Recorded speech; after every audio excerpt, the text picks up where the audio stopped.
Okay, so today we're going to start looking at dimensional analysis by using a little activity slash worksheet called a dimensional dance. So this is quite a good lengthy packet, but you're going to have 2 full day or 1 full day to complete this, half a day of the introduction day to complete it, and then you'll have a little bit of time on Monday to complete it as well. As you can see, this is going to be a quiz grade and it is going to be due next Monday. So what we're learning here is we're learning dimensional analysis. If you can master the process of dimensional analysis, it's going to make these next 2 units, so Unit 7, which is moles, and Unit 8, which is stoichiometry, just smooth a lot more, or just flow a lot more smoothly for you. So dimensional analysis is used to convert between units and measurements. And if you have a strong knowledge of this theory and practice, you're going to be able to connect the math on paper to observations and measurements we make in lab investigations. So, like I said, you're going to be working on this for a little bit. So, this worksheet is divided up into 3 different tiers. We have 10 tier 1 problems, then we have 10 tier 2 problems, and then we have 4 tier 3 problems. So these are what we call conversion factors on the front. So tier 1 conversion factors, tier 2 conversion factors, and tier 3 conversion factors.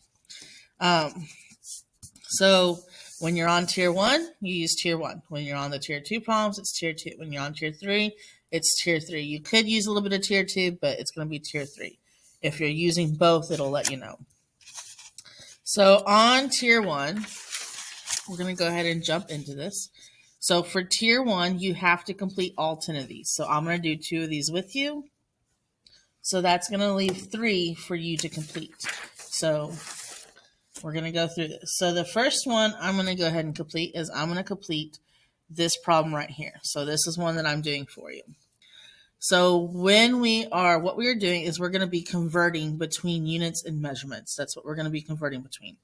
In this case, our question is asking us how many P's are going to be equal to 34T. So the way we start this out is you start by putting what it is you start with. So what you start with is what has a number. So we start with 34T. And then we're going to make what I call railroad tracks. Okay? And you'll learn what the railroad tracks are in just a minute. So we need to convert from 34T to P's. So on tier 1, what you have to help you do this is you have a little key here, all right? This key is the pathway to how you go from one letter to the next. So in this problem here, once again, we're converting from T to P. So if I take a look at my tier 1 here, and I take a look here, so I'm going from T to P, I have 2 paths I can take. I can go T to Q to P, or I can go T to H to P. It doesn't really matter which one you take. So I'm going to show T to Q to P. That's the way I'm going to take. So what I have to do first, so according to my key, I have to go from T to Q and then to P. So that's what I have to do. So I have a total of 2 steps here. So I'm going to draw 2 train tracks. And what I mean by drawing 2 train tracks, you're going to have 2 vertical lines. Okay, and then this is what it makes. Okay, so after you know how many train tracks you draw, now we're just going to go in and write what we call our units. These are our units. So this is the measurement. Okay, so that's the measurement. What it's measuring is the unit. So this is our units. So we're going to go place our units first. So my first conversion has to go from T to Q. So I have T. So what I'm going to do next is what I already have, I'm going to put on the bottom. So what I have goes on the bottom. What I want, so in this case, I want Q. What I want goes on top. All right. So I'm still not to P yet. So now I'm on this one. So I've gone from T to Q. Now I go from Q to P. What I have goes on the bottom. What I want goes on top. All right. So what dimensional analysis allows you to see is that we're going to be canceling out units. Canceling out units, not canceling out numbers. we're canceling out units. So remember, these letters are our units. So just like in math class, if this was X and that was X, you could cancel it out. So numbers that are sorry, not numbers, but units that are on top and bottom cancel. So that cancels, top, bottom cancels. This one here, there is no P on the bottom, so this is what I'm left with, and that's what I want. So that's how I know I set up the problem correctly. So now what I have to do is I have to go in and fill in these conversion factors. So I need the conversion factor for Q to T. So if you take a look here, these are your conversion factors. So I need Q and T. So I look for the conversion factor that has Q and T in it. Here it is right here. So Q and T. So this says Q equals 4T. Now remember from before, if there's not a number there, it's understood to be a 1. So this is 1Q equals 4T. So what we're going to do over here is we're going to put the numbers in the appropriate spot. So it was 1Q equals 4T. Our next conversion factor is between P and Q. So what I'm going to do, I'm going to go to the front again, and I'm going to find the conversion factor that has P and Q, which is right here. 2P equals Q. Once again, if there's no number, it's understood to be a 1. So 2P equals 1Q. So on my paper, I have P and Q, so it was 2P equals 1Q. Now that I have it all set up, and I know that I set it up correctly, now I'm just going to do the answer. So this is how I do it, and this is the way I prefer to teach you to do this. It just makes everything simple where you're not worried about parentheses or anything else like that. Numbers on top are always multiplied. Okay. Numbers on bottom, you divide. So if your number's on top, you multiply. If your number's on bottom, you divide. So what that looks like is it looks like this. Okay. So here's our calculator. So I have 34. My next number is 1 on top, so that's times 1 times 2. Then I move to the bottom. So 4 is on the bottom, so I divide by 4. 1's on the bottom, so I divide by 1. And my answer is going to be 17. So once again, remember, we're doing sig figs, right? So my original problem, this is my original problem right here. How many sig figs are here? Well, there's 2, because remember, this is multiplying and dividing. So it's just based off of whatever amount of sig figs you had to begin with. So I've got 2 sig figs. My answer gives me 2 sig figs, so I don't have to do anything special. So it's simply 17p. And you have to keep the unit with it. You cannot just put 17. The answer is 17p because we have a measurement and a unit. It's very important from this point on that all numbers have units because it's going to matter. Okay. Next one we're going to look at is we are going to look at problem number 7.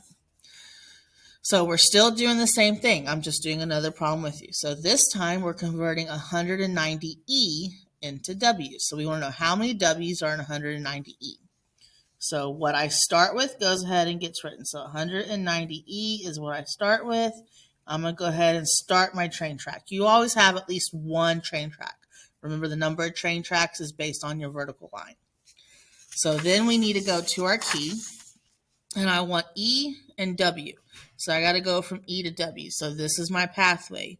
1, 2, 3, 4. E to D, D to N to R, R to W. So I'm going to have 4 train tracks total. So far, I've got 1 train track. So I need a total of 4. So I'm going to just extend this line out.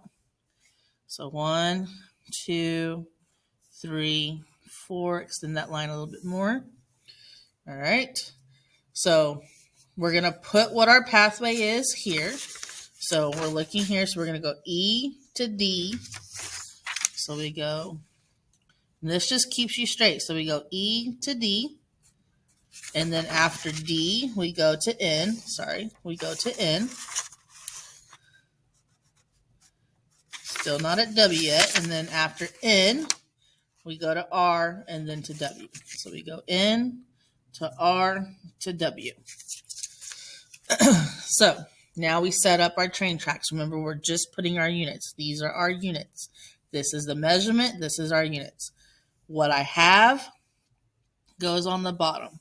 What I want goes on top. So I have E. I want D. So D goes on top. I have D. So D goes on bottom. I want N. So N goes on top. I have N. N goes on bottom. I want R. So R goes on top. I have R. So R goes on bottom. I want W. So W goes on top. So now top, bottom cancels.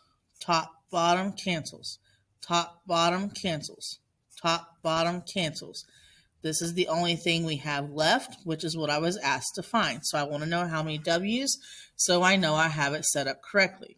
So now I just have to go fill in my conversion factors. So my conversion factor, the first one I'm looking at is D and E. So D and E. So I go up here, find the one that has D and E. It's right here. So 5D equals 7E.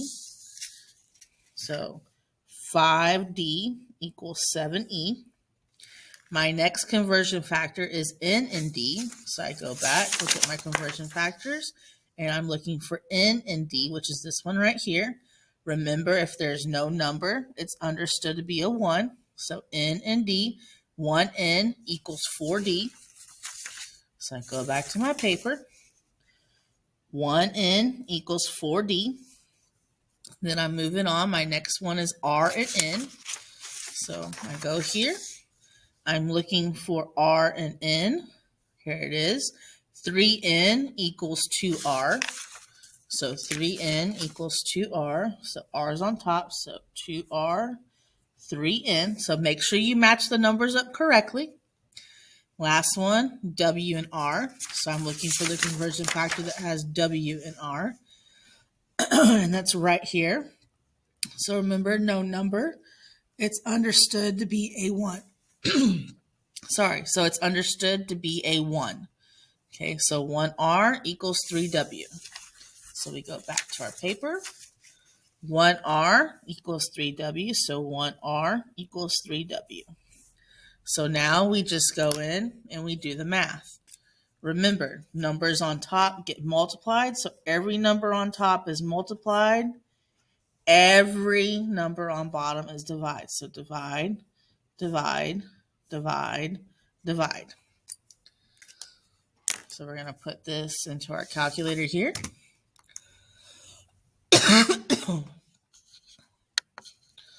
So we have 190, and you can't see the paper. Okay, let's try that. There we go.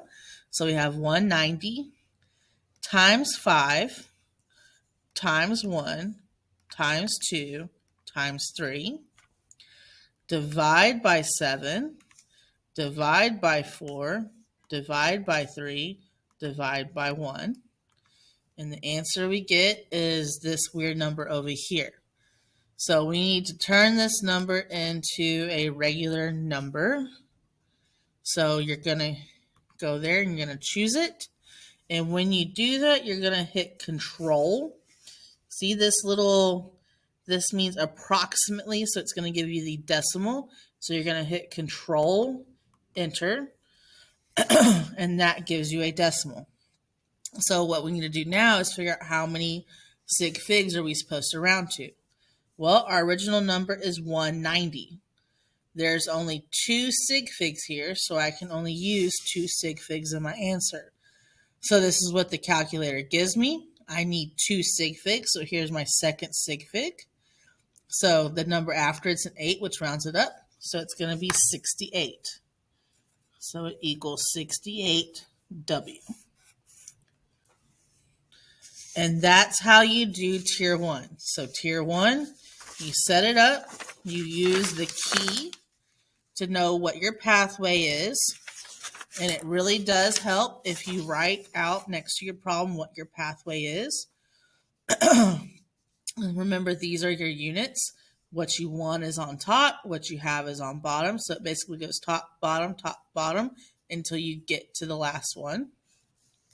And then for each of the train tracks, you go and look at your conversion factors, which these are your conversion factors. So the conversion factors that have both of the letters you're looking at, and then go put those numbers with the appropriate letter.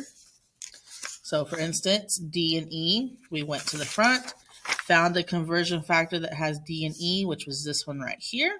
So we put the 5 with the D and the 7 with the E because that's what it said. You do that for all your conversion factors. Multiply the numbers on top. So each number on top gets multiplied. Divide by each number on the bottom. So every time you have a number on the bottom, you divide.